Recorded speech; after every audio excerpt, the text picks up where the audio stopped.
Screen actors, where should you study acting? I think many of you have this question front of mind, and so many options are available that you're not sure which way to go. One thing I want to tell you right here, from my heart and from my experience, is where you definitely should not go. And stick around till the end, because I won't leave you in the lurch. I'll also suggest where you should go. My name is Louis DeBianco. I'm a professional working actor with almost half a century of experience, and I have taught acting in many different places. I taught in 3 universities, and I'm not telling you this to impress you. This is totally related to what you need to learn today. I taught many of my own independent acting for camera classes in Toronto, aimed at professional actors aspiring to become known and better at their work. So this is really key. If any of you are thinking of studying in a university program, erase that from your minds right now. Here's a bunch of reasons why. Number one, in a university, you're studying in classes that are going to be graded. And the moment that you try to put a grade on the quality of acting, you stifle real creativity. I mean, what's the difference between an A, B, C, D, and F acting student? Yeah, you might say, well, you could bring attitude into play.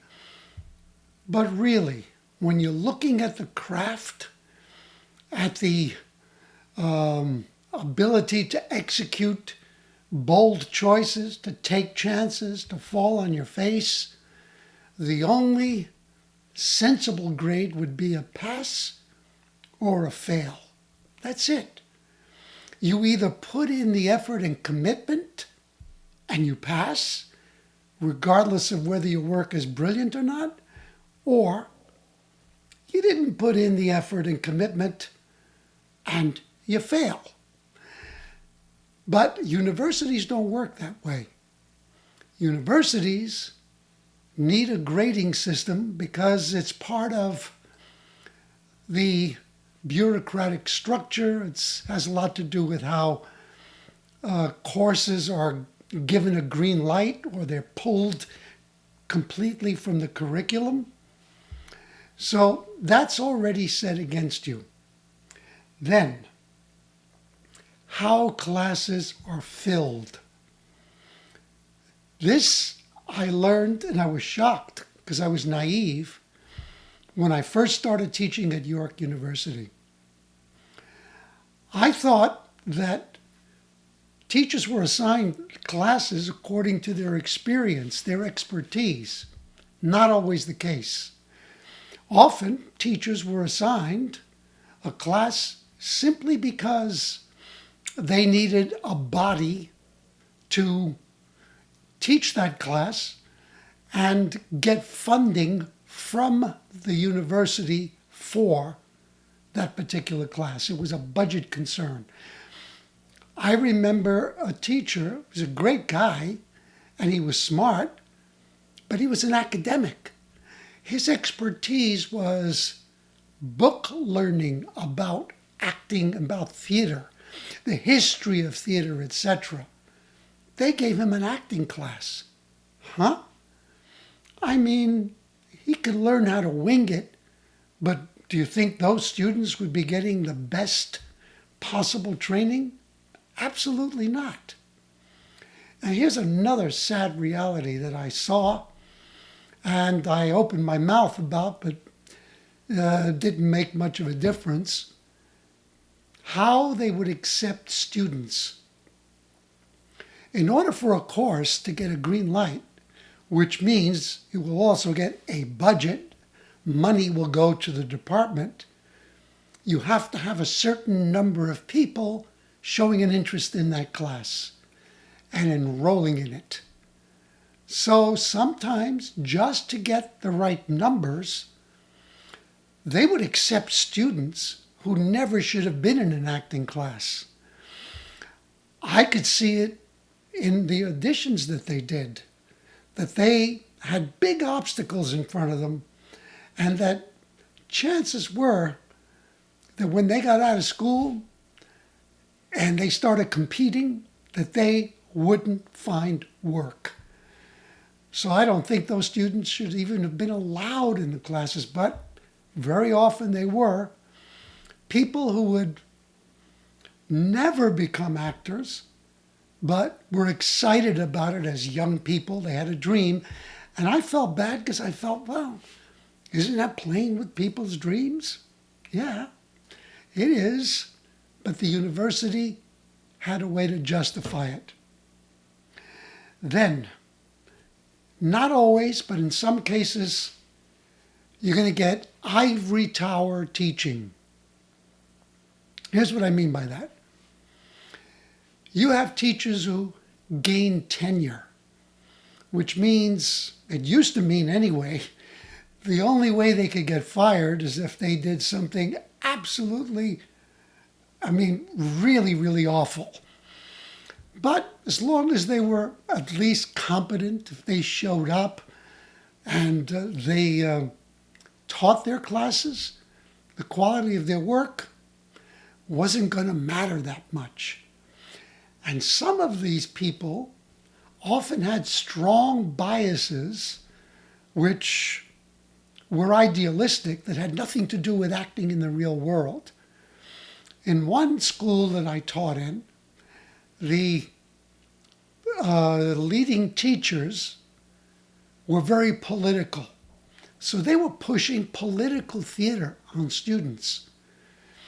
And I knew that when they got out into the real world, which is about commercial theater, unless they were on fire to change the world with stage work, and they weren't that interested in developing careers where they actually were getting paid good money to act, that political theater was going to really not set them ahead of the game.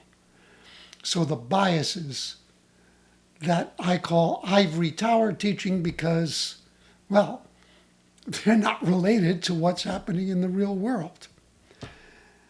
Now we're going to come to the biggest reason why you shouldn't study in a university, study acting in a university. And this has only become a reality in the past couple of years. We are living in a woke culture.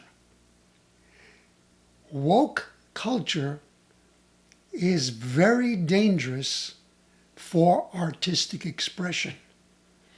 It certainly puts a big set of handcuffs onto true creativity and real exploration, because woke culture has big do's and don'ts, huge taboos. I have a good friend. In fact, years ago, he used to be my student. Today, he's the head of an acting for film and camera department in a prestigious school in Toronto. And he's a good teacher to have, because this guy is an accomplished actor. He really understands stage and screen. But since woke culture hit the scene, he's had to change the way he teaches, the way he speaks in the classroom. For instance, because everyone has become extremely touchy about sexual harassment. Now, I'm not saying that sexual harassment should be overlooked, But what is often judged as sexual harassment is not. And I'm going to make that very, very clear.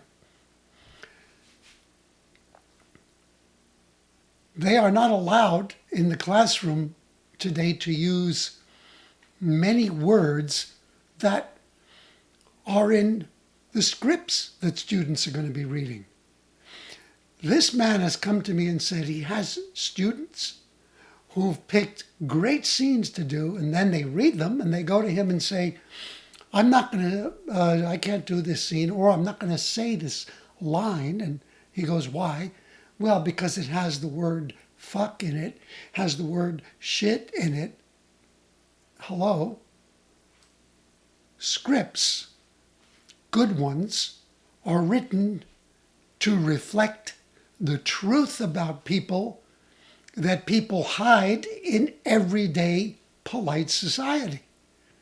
So how can you be truthful to the acting if you're going to tiptoe around those realities? So many great scenes and plays and screenplays have to do with not only sexual relationships between people, but often toxic ones and aberrant ones. Well, today, if you tried to teach, a teacher tried to teach that stuff in a classroom honestly, without any restrictions, that teacher could be brought up on charges and very possibly fired. So, my friend actually doesn't even talk about sexual relationships and scenes when they're clearly there. He'll use the word romance. Huh? If you haven't seen the movie Body Heat, rent it or stream it and see it. That film could not be made today. It's a brilliant movie, but it is about a torrid, unhealthy, lust-driven relationship between a man and a woman. And it's a good story. But forget about trying to do that in an acting class. Just the comfort with physicality and touching alone would be taboo. And so teachers are walking on eggshells, and they're compromising what they teach in order not to get fired. And who ultimately gets cheated? The acting student, because they're not learning the real thing. Any actor or actress who feels that they can't say vulgar words because they appear in a script should really reconsider what they're doing in acting. I mean, we can go back to the 16th century and look at Shakespeare. I mean, Shakespeare was raunchy, outrageous, bawdy. He dealt with all sorts of taboo behavior. And that's why, and he dealt with it truthfully. That's why his plays are so great. So you ain't going to get the real thing today in a university acting class, because it's going to be constrained by the phony cultural concerns, the political correctness, and all of the bureaucracy. So stay away from that. So where do you study? If you really want to study acting, find an acting studio that's run by a reputable, professional actor teacher. That teacher should be a working actor or actress. They should really know what they're doing on film and on stage in order to qualify to teach you properly. And then you should find out if you can go and sit in on one of their classes. You should be able to. If they say no, find out why. And after you audit a class or two, make a decision. When I first started studying at the HB studio in New York, I had gone to audit maybe 3 or 4 other studios, and I just didn't get a great feeling in most of them. But when I walked into the HB studio, it just tasted and felt and smelled like professionalism, not to mention that all of those teachers were working actors, many of them with really great careers, and they would teach between jobs. Those are the people that you want to study with. I mean, I don't know how many of you, depending on your age, know the name Sandy Dennis. Look her up. She was in the famous film, Who's Afraid of Virginia Woolf? Well, she was a brilliant actress, both stage and screen, and I studied with her at the Herbert Berghoff Studios. So that's what I would do, friends, and people and actors and students that I care about. Definitely stay away from the universities. Go to a professional studio, and in that studio, you're not going to be given a pass or a fail.